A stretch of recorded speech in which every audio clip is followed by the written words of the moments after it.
¿A que no saben qué salmo vamos a leer ahora?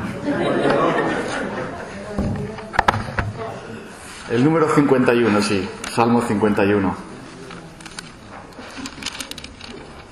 ¿Ya puedes poner diapositiva? Ah, vale, bien. Perfecto.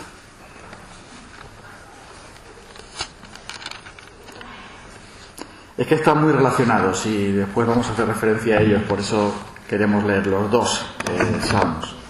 Aunque vamos a estar meditando en este salmo tan conocido, el número 51. Dice el epígrafe anterior que es al músico principal, salmo de David, cuando después que se llegó a Betsabé, vino a él Natán, el profeta. Ten piedad de mí, oh Dios, conforme a tu misericordia. Conforme a la multitud de tus piedades, borra mis rebeliones. Lávame más y más de mi maldad y límpiame de mi pecado. Porque yo reconozco mis rebeliones y mi pecado está siempre delante de mí. Contra ti solo he pecado y he hecho lo malo delante de tus ojos, para que seas reconocido justo en tu palabra y tenido por puro en tu juicio. He aquí, en maldad he sido formado, y en pecado me concibió mi madre. He aquí tú amas la verdad en lo íntimo, y en lo secreto me has hecho comprender sabiduría. Purifícame con hisopo, y seré limpio. Lávame, y seré más blanco que la nieve. Hazme oír gozo y alegría, y se recrearán los huesos que has abatido. Esconde tu rostro de mis pecados y borra todas mis maldades. Crea en mí, oh Dios, un corazón limpio y renueva un espíritu recto dentro de mí. No me eches de delante de ti y no quites de mí tu Santo Espíritu. Vuélveme el gozo de tu salvación y espíritu noble me sustente. Entonces enseñaré a los transgresores tus caminos y los pecadores se convertirán a ti. Líbrame de homicidios, oh Dios, Dios de mi salvación. Cantará mi lengua tu justicia. Señor, abre mis labios y publicará mi boca tu alabanza, porque no quieres sacrificio, que yo lo daría. No quieres holocausto. Los sacrificios de Dios son el espíritu quebrantado, al corazón contrito y humillado. No despreciarás tú, oh Dios. Haz bien con tu benevolencia a Sión, edifica los muros de Jerusalén. Entonces te agradarán los sacrificios de justicia, el holocausto u ofrenda del todo quemada. Entonces ofrecerán becerros sobre tu altar. Señor Dios de los cielos, ya que hemos abierto tu palabra y la tenemos entre nuestras manos, abre también nuestros corazones, Señor. Abre nuestro entendimiento. Abre nuestros ojos para que podamos contemplar las maravillas de tu ley. Que tu Espíritu nos ilumine. Que tu Espíritu nos hable. Que tu Espíritu nos toque. Porque de otra manera, Señor, estaríamos perdiendo el tiempo. Si tu Espíritu no viene a obrar a nosotros, en nosotros. Si tu Espíritu no mueve nuestros corazones, obra en nuestras almas, ilumina nuestras mentes. Si tu Espíritu no nos transforma, entonces seremos huesos secos, seremos como cadáveres, seremos y estaremos como muertos. Es el Espíritu el que da vida. La carne para nada aprovecha. Tu palabra es espíritu y vida. Y Señor, queremos que esta palabra y lo que de ella nace, tú tengas a bien, Señor, grabarla en nuestros corazones. Tú tengas a bien, Señor, transformarnos por medio de ella, limpiarnos a través de ella, moldearnos a través de ella. Tú sabes, Señor, en qué situación nos encontramos cada uno de nosotros. Tú conoces bien todo lo que hay, todas nuestras necesidades. Te pedimos, Señor, que conforme a ellas tú nos ministres. Esperamos en ti. Confiamos solo en tu gracia. No estamos aquí, Señor, para buscar nuestra voluntad. No estamos aquí, Señor, para hablar palabras de hombres o escuchar palabras de hombres. Nuestros pensamientos o ideas religiosas, cuales quieran que sean. Estamos aquí para oír la voz del Dios vivo, el Creador, el Señor, el Rey de la gloria, a quien le debemos toda obediencia, todo amor, toda sujeción. Por eso venimos ante ti para pedir tu misericordia. En el nombre de Jesús. Amén.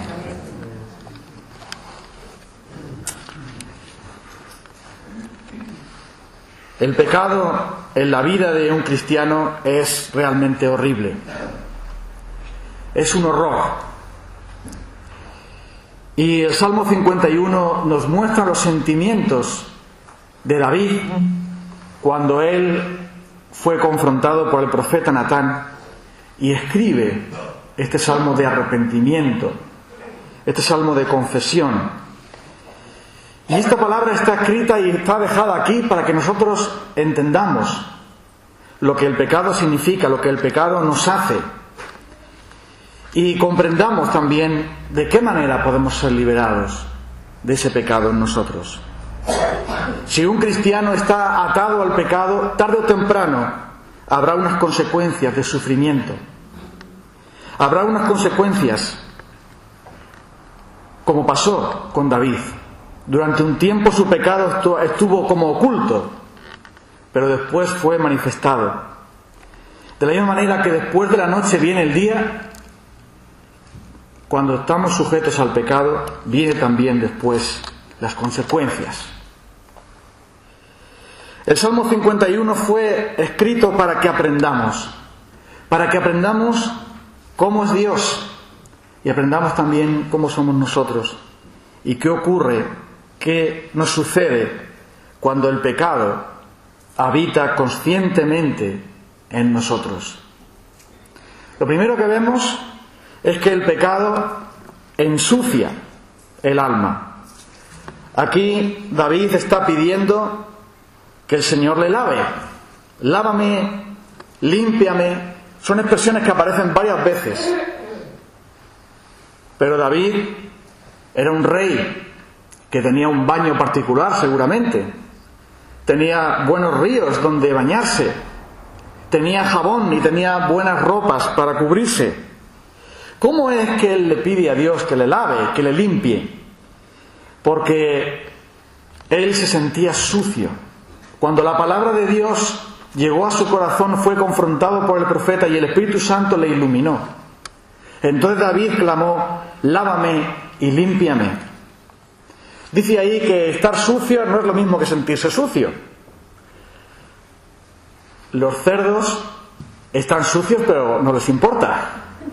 No se sienten sucios.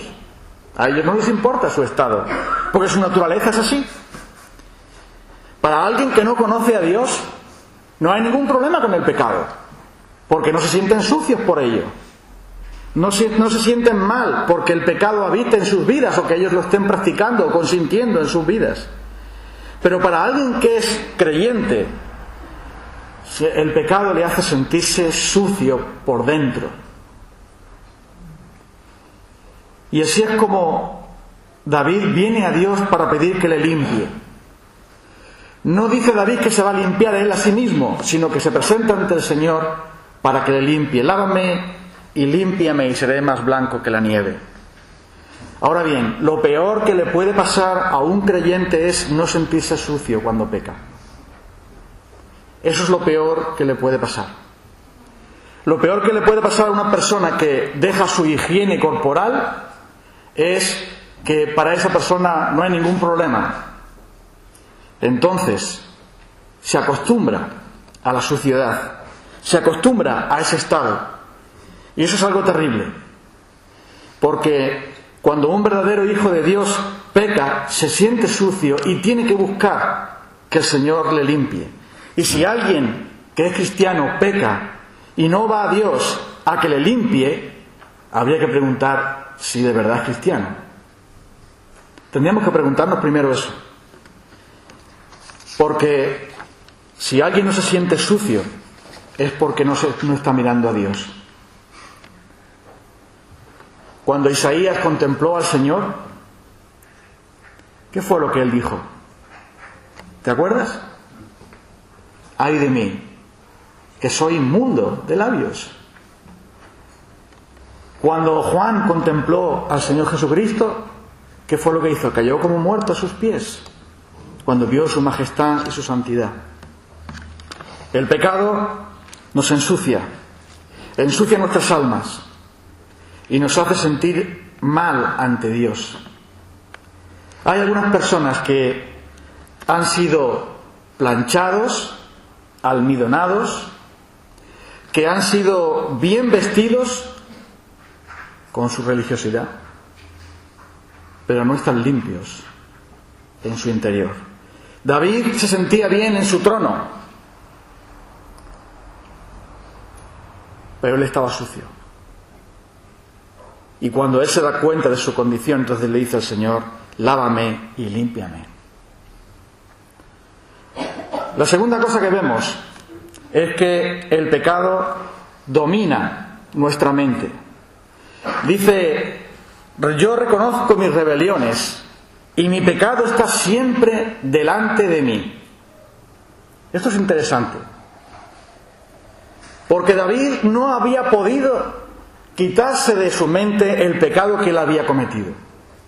Todo lo había encubierto, el plan había salido bien. Deseó a Betsabé, durmió con ella, y cuando se enteró que estaba embarazada, pues preparó todo su plan para que el marido se acostara con su esposa y entonces el niño pudiera ser de su siervo, de su marido. Pero como la cosa no funcionó, al final, poco más o menos, que lo pone allí para que lo maten. Y él se reconoce un homicida.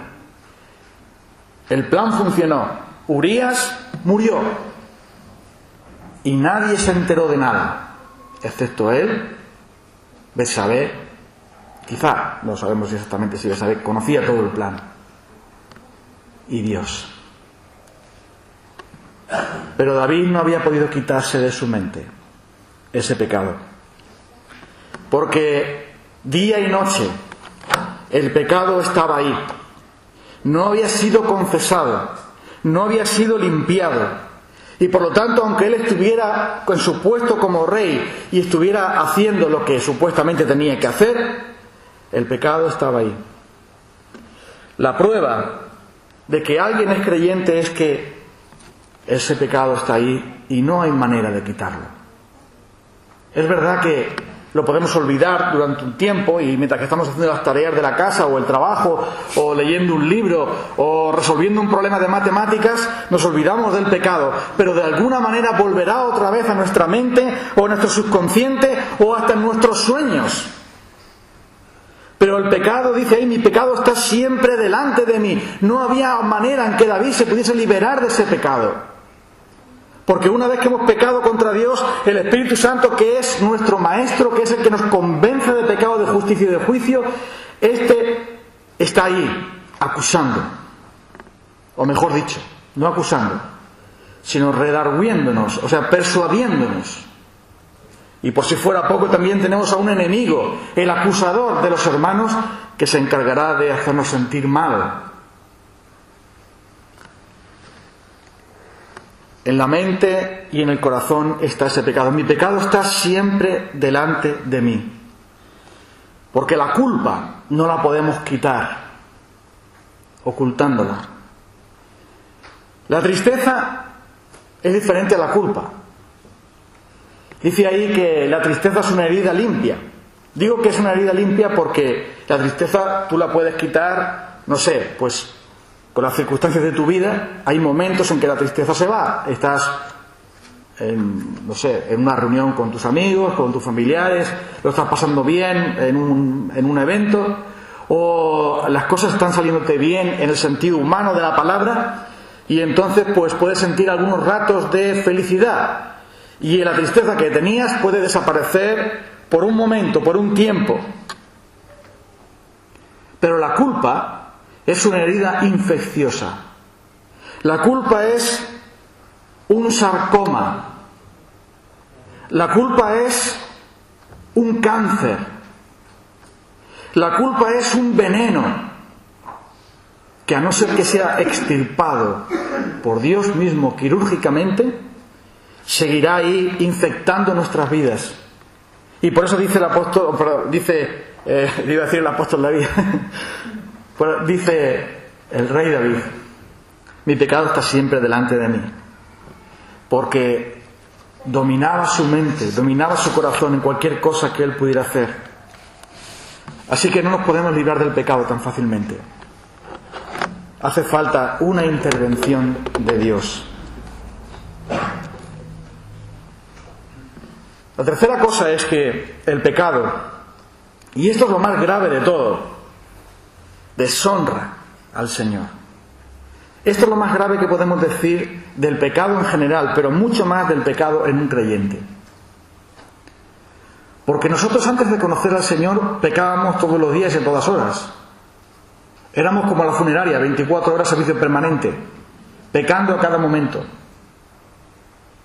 Pero al no conocer a Dios, al no tener el Espíritu de Dios, al estar en nuestra ignorancia y nuestra rebelión y ceguera y muerte espiritual, no teníamos tanta responsabilidad,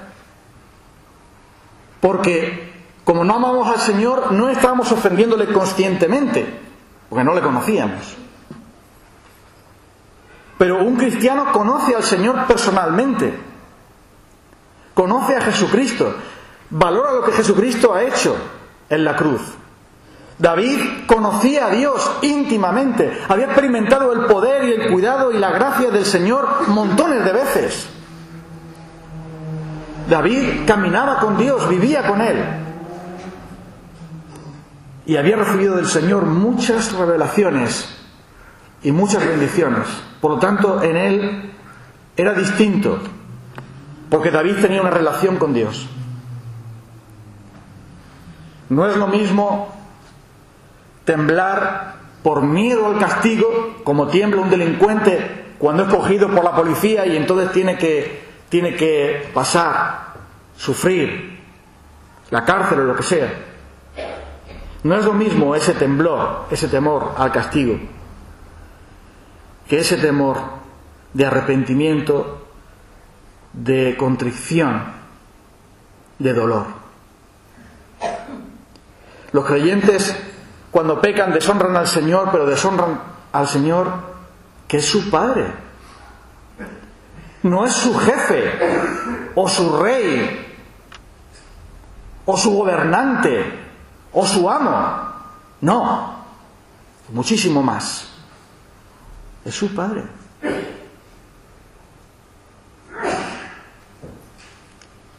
Yo creo que para un hijo, lo más doloroso que puede ver es a su padre llorando por su propia culpa, por la culpa del hijo, quiero decir. No sé si me he explicado bien. Cuando un hijo ofende de tal manera a su padre, estamos hablando de un padre que le ama, ofende de tal manera a su padre que produce en su padre un quebrantamiento y un dolor por ese pecado, en esos momentos te sientes tan mal. David dice aquí: contra ti solo he pecado y he hecho lo malo delante de tus ojos. Sabemos que el pecado de David abarcaba a más personas. Él había cometido un homicidio con lo de Urías. También había pecado contra su propio cuerpo, porque el que fornica, o que en este caso el que adultera, peca contra su propio cuerpo, porque el cuerpo es del Señor, el Señor es para el cuerpo no es para la fornicación. Por lo tanto, al cometer adulterio, David había pecado contra su cuerpo, había pecado contra Urías con el homicidio, había pecado también contra Betsabé. Sí, había pecado contra Betsabé, ¿o no? Porque ella era la esposa de otro hombre y la sedujo y la obligó de alguna manera en su posición como rey. Mandó que trajeran a aquella mujer para estar con ella. Por lo tanto, también pecó contra aquella mujer, porque el cuerpo de esa mujer le pertenecía a su marido y no a él. Así que David pecó gravemente también contra eso. Pero también pecó contra el pueblo, porque David fue ungido por el Señor para ser para dirigir al pueblo. Fue ungido por el Señor para ser el profeta de Dios. Y él había pecado de esa manera tan vil y vergonzosa. Así que también pecó contra el pueblo. Pero además también David pecó contra su propio ejército, porque mandó a un oficial a hacer un acto vil y horrible, como era poner a alguien en el frente y dejarlo solo, desampararlo para que lo maten. Obligó a sus oficiales a hacer un acto traidor, cobarde y vil. Eso también es un pecado que David cometió. Así que el pecado de David era como una bomba de racimo. Había montones de flecos que dañaban a otras personas. David había pecado contra sí mismo, había pecado contra Betsabé, había pecado contra Urías, había pecado contra el pueblo, había pecado contra sus propios oficiales del ejército, pidiéndoles que hicieran un acto de esa vileza, siendo que Urías era un hombre leal y honesto. Pero David está mirando a Dios y dice: contra ti solo he pecado, porque lo que verdaderamente importa por encima de todo es que él dice: he hecho lo malo delante de tus ojos. Tú me ves y yo he hecho lo malo delante de ti. Porque alguien que es creyente sabe que Dios le ve en lo oculto, en lo más íntimo, en lo más recóndito del pensamiento y del corazón, en la sala más oscura, en el lugar más olvidado. Ahí Dios te ve. Y nada es oculto a sus ojos. Y David reconoce, por lo tanto, que ese pecado había deshonrado a Dios. Y David amaba a Dios. Y por eso él clama y dice: he hecho lo malo delante de tus ojos. Yo soy culpable. Tú me estabas mirando, tus ojos me vieron cuando yo rompí tu ley. Pero no solamente rompí tu ley, sino que también rompí tu corazón. Porque David era un hombre conforme al corazón de Dios. Pero se comportó en ese momento como un hombre que tuviese no el corazón de Dios, sino un corazón rebelde y duro.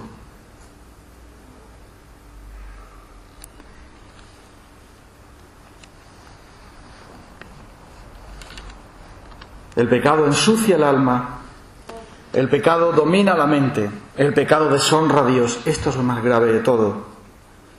Pero aquí no queda la cosa, hay algo más. El pecado deprime el corazón. Antes hemos leído el Salmo 32. Y David tenía artrosis reumática. Que sí, hombre. Lo dice la Biblia, ¿no? ¿No? Artritis.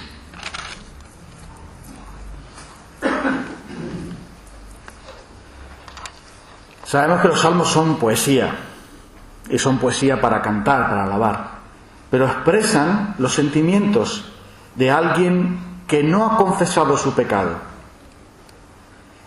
Dice que es bienaventurado aquel cuya transgresión ha sido perdonada, cubierto su pecado, es bienaventurado, dichoso, feliz, gozoso aquel que su pecado ha sido limpio. Mientras callé, ¿qué significa eso de mientras callé? Mientras que no confesé mi pecado. O sea, mientras que no me reconcilié con Dios. Versículo 3. Mientras callé, se envejecieron mis huesos en mi gemir todo el día.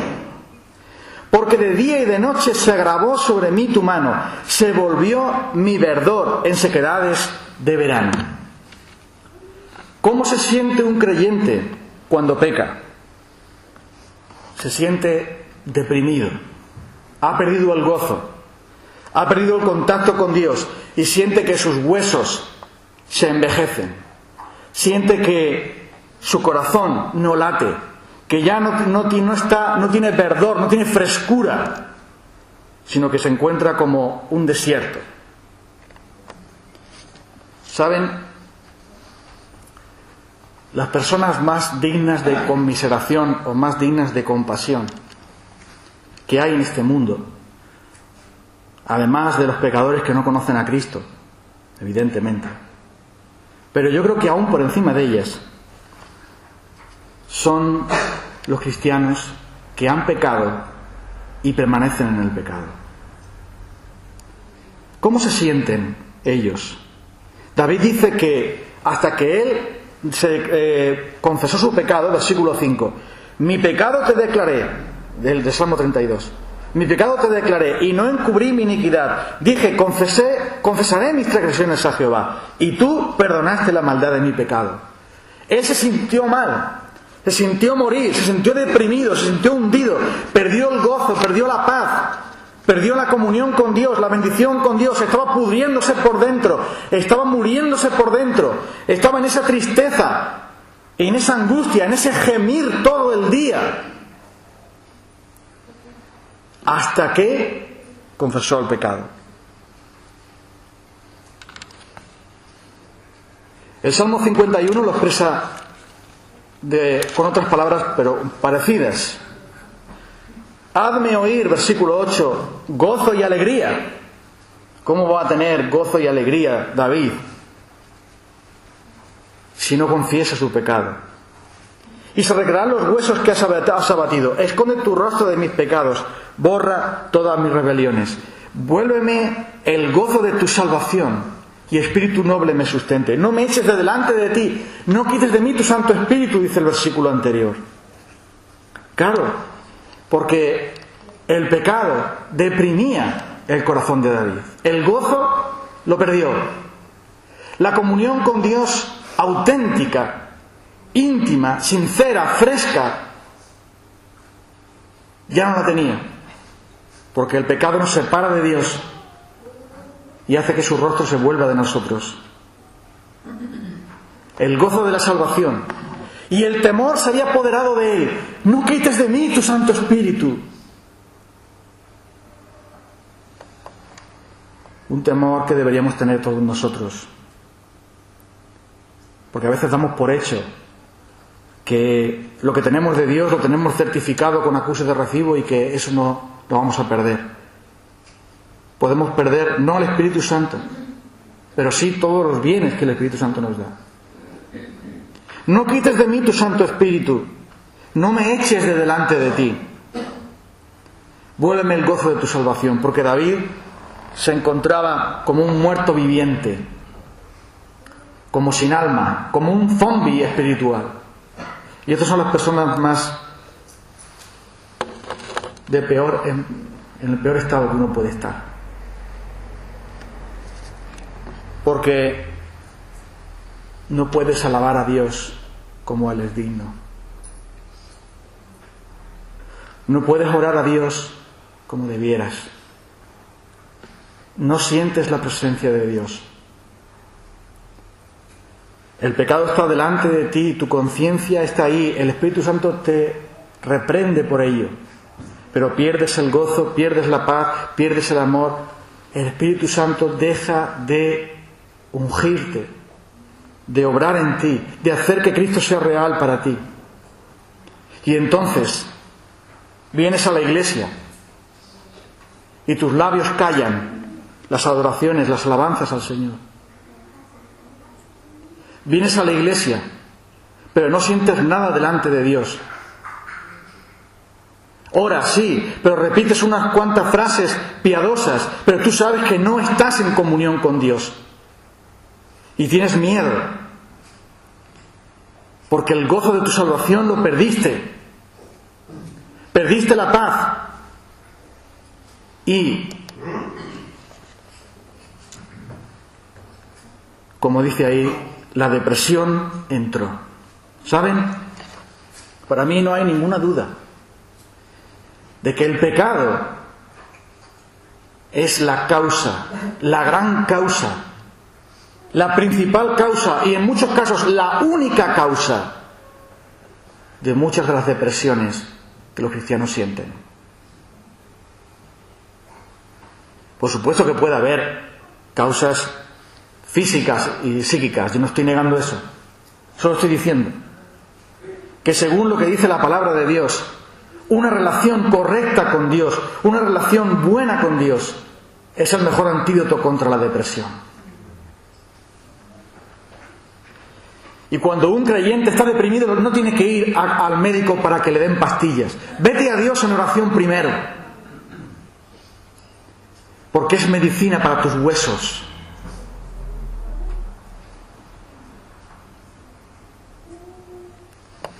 ¿Está el hombre desprovisto de paz, gozo y santo amor?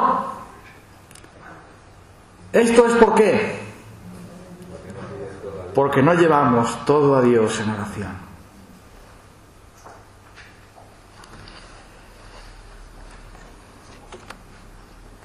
David se sintió morir, sus huesos se envejecieron, perdió todo lo bueno que tenía en Dios. Él no deseaba a Dios como un ciervo brama por las corrientes de las aguas. Él ya no buscaba al Señor de madrugada. Él ya no tenía esa sed de Dios como la tenía antes. Mi alma tiene sed de ti, mi carne te anhela. Porque él sabía que había pecado.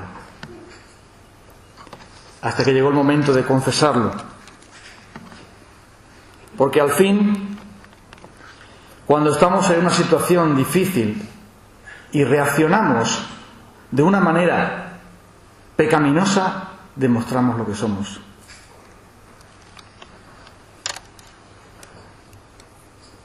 Es curioso esto de David, porque cuando Natán viene a él para contarle la historia de la ovejita, ¿te acuerdas?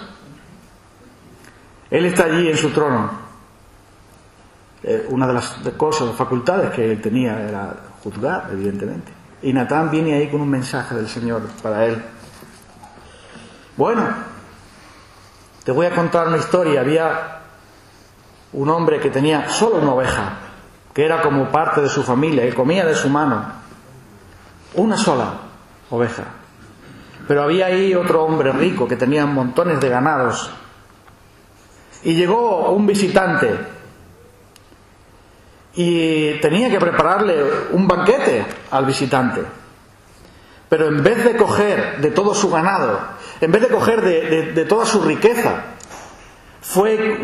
cogió la oveja del pobre, la única oveja que tenía, la que ellos querían tanto, que era como de la familia, que nadie se atrevía a matarla siquiera, porque la tenían como la mascota, y la sacrificó y la mató. ¡Vive Dios, que ese hombre debe morir! Eso fue lo que dijo David. No creo que lo dijera, sí, parece que hizo mal. No, se enfureció. Lo dice la Biblia. Y Natán le dice, ese hombre eres tú.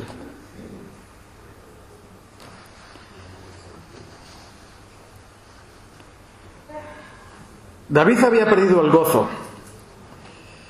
Y el gozo no es lo mismo que la felicidad. No estamos diciendo que tengamos que estar siempre sonriendo y siempre tengamos que estar felices, porque eso solamente es cosa para el cielo. Jesús dijo que en el mundo tendremos aflicción. Jesús lloró. Jesús sufrió. Se indignó. Pero nunca perdió su gozo. Porque el gozo depende de la relación con Dios, mientras que la felicidad depende de las cosas aquí en esta vida. Pero David no le dice a Dios, Señor, devuélveme la felicidad, porque en este mundo yo estoy aquí para ser feliz. La Biblia no dice que estamos aquí para ser felices, pero sí nos dice regocijaos en el Señor siempre. Y eso lo dice un hombre que estaba en la cárcel.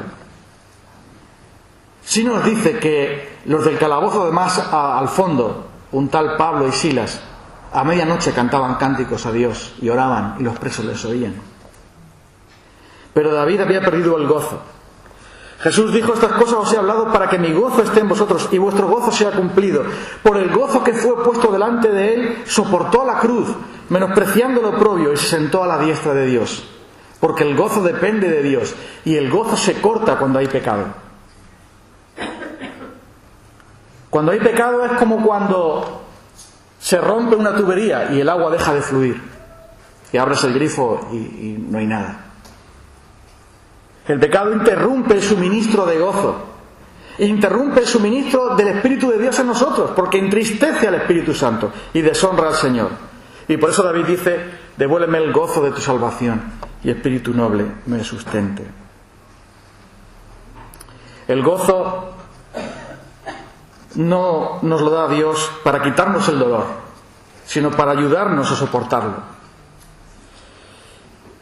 Y podemos y debemos estar gozosos, aunque si alguien nos golpea nos va a doler. A Jesús le dolían los golpes y otras muchas cosas, pero nunca perdió su gozo. Y no debemos perder nosotros tampoco nuestro gozo en el Señor, si es que acaso se ha interrumpido por causa del pecado. Bueno, y al final, pecar es perder. Los pecadores somos unos perdedores, en el sentido total de la palabra. Porque cuando pecamos, perdemos todo lo que realmente tiene valor. ¿Qué perdemos? Perdemos la comunión con Dios. Y como perdemos la comunión con Dios, perdemos todo lo que nos viene de Él. Hay una lista de cosas, ¿no? David perdió el gozo. También perdió la libertad, porque él ya no podía estar libre porque su pecado estaba siempre delante de él y no podía quitarlo de su mente. Perdió también la salud, porque él se encontraba con huesos abatidos.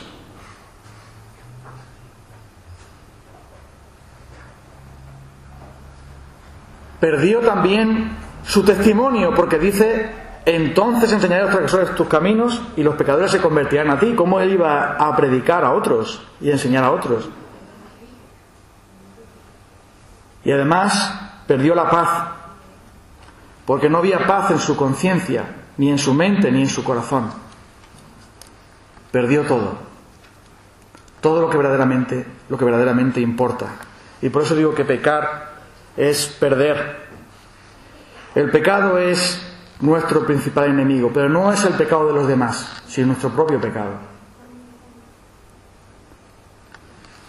El pecado de los demás no nos puede quitar el gozo, o al menos no debe quitarnos el gozo.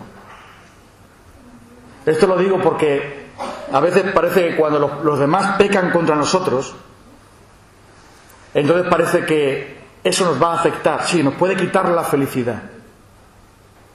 Si alguien nos hace daño, evidentemente no nos sentimos felices por ello. Perdemos la felicidad, claro. Pero el gozo es otra cosa. El gozo es otra cosa.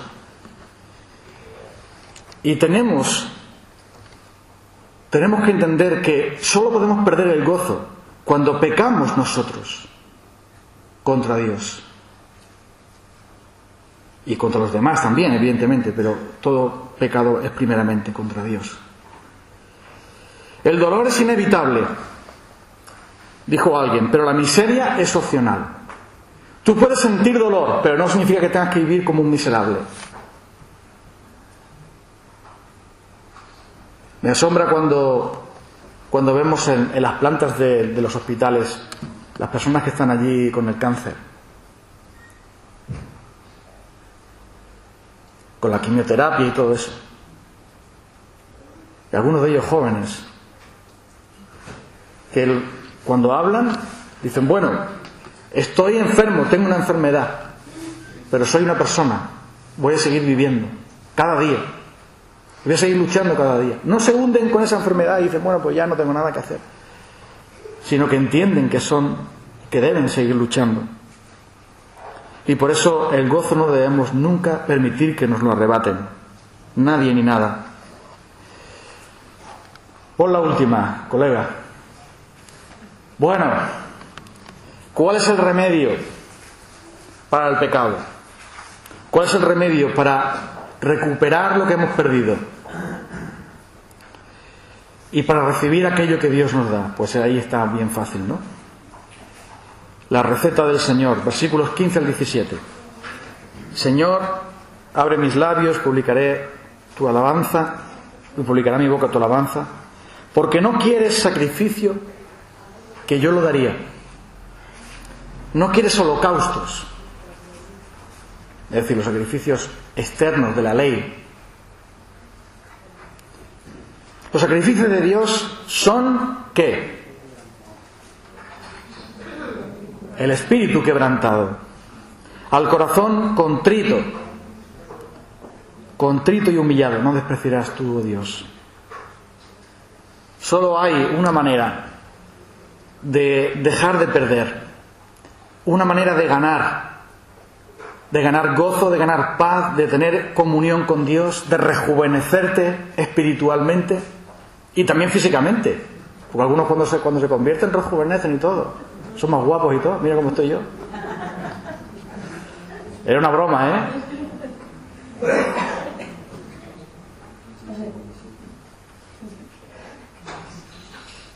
No se rían que es una broma, ¿eh? Pero si rían, sí. ¿Cómo que no se rían? Claro que sí.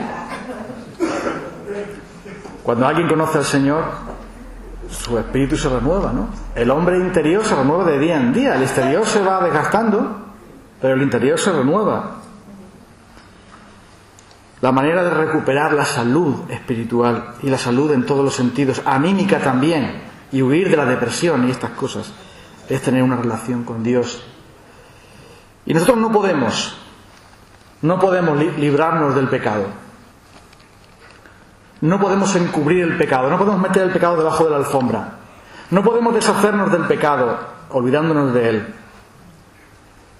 La culpa va a seguir ahí. La tristeza puede venir o puede ir, pero la culpa va a seguir ahí. Y la única manera que nosotros tenemos de tratar con el pecado, de hacer que el pecado sea erradicado, es acudir al doctor Jesucristo. Él es el único que nos puede salvar. En Él sí hay poder. Y por eso vamos a acudir a Él, para que Él nos limpie, nos lave, y para que podamos oír gozo y alegría y se recreen los huesos que el Señor ha abatido, para que entonces nuestra lengua cante sus alabanzas, para que podamos vivir una vida plena. Pero hay que acabar con el pecado, porque si no acabamos con el pecado acabará con nosotros. Así que todos y cada uno vengamos al Señor y pidamos el poder de Cristo. Vamos a cantar ese cántico. Hay poder, sin igual poder. Pero antes, digámosle al Señor una palabra. Querido Señor, límpianos. Examina nuestros corazones y ve si hay en nosotros camino de perversidad y guíanos en el camino eterno. Señor, si estamos deprimidos, si estamos sucios, si nuestra mente y nuestra conciencia están contaminadas, si estamos, Señor, sintiendo la culpa, si no hemos hecho lo que debíamos, si estamos cometiendo pecados contra ti o hemos dejado de hacer lo que debíamos hacer, Señor, que tú nos ayudes a venir a ti con un espíritu quebrantado y renovarnos en ti, porque tú eres un Dios de toda gracia. ¿Qué Dios como tú, que perdona la iniquidad de su pueblo, que tiene misericordia de su heredad? Y en Cristo, Señor, tú siempre nos has perdonado. Porque si alguno ha pecado, abogado tenemos para con el Padre, a Jesucristo el justo. Él es la propiciación por nuestros pecados, por los nuestros y por los de todo el mundo. Y por eso, Señor bendito, tú nos has dicho que nos has escrito para que no pequemos, pero si alguno ha pecado, abogado tenemos para con el Padre. Señor, si confesamos nuestros pecados, dice tu palabra, y así lo queremos nosotros de todo corazón, si confesamos nuestros pecados, Él es fiel y justo para perdonar nuestros pecados y limpiarnos de toda maldad. Límpianos, Señor. Purifícanos con la sangre preciosa de Jesús, para que nuestras conciencias estén limpias de obras muertas y sirvamos al Dios vivo.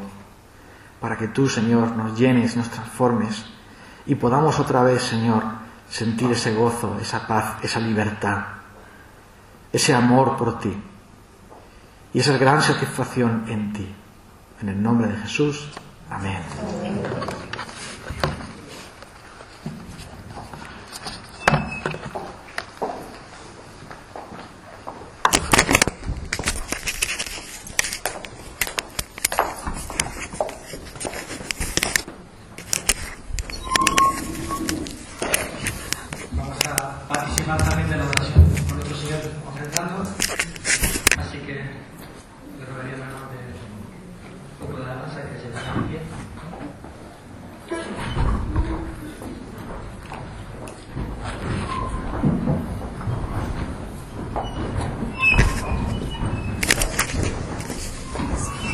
Hermanos, tenemos una seguridad aplastante y asombrosa y fabulosa de que esto que vamos a cantar es una realidad.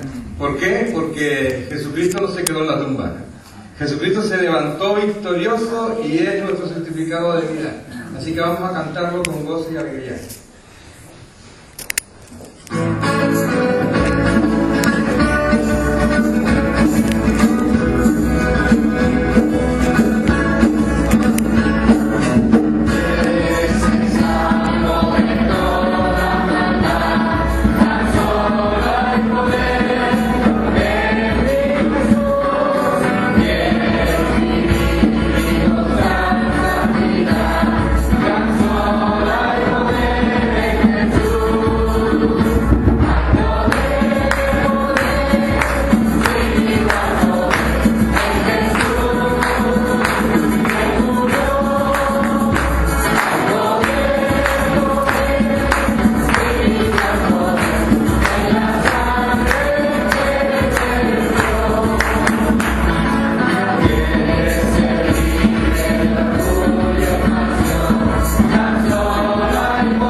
Gracias ahora, Señor, por esta ofrenda que se ha recibido, que sea ministrar, Señor, para aquello que la necesita.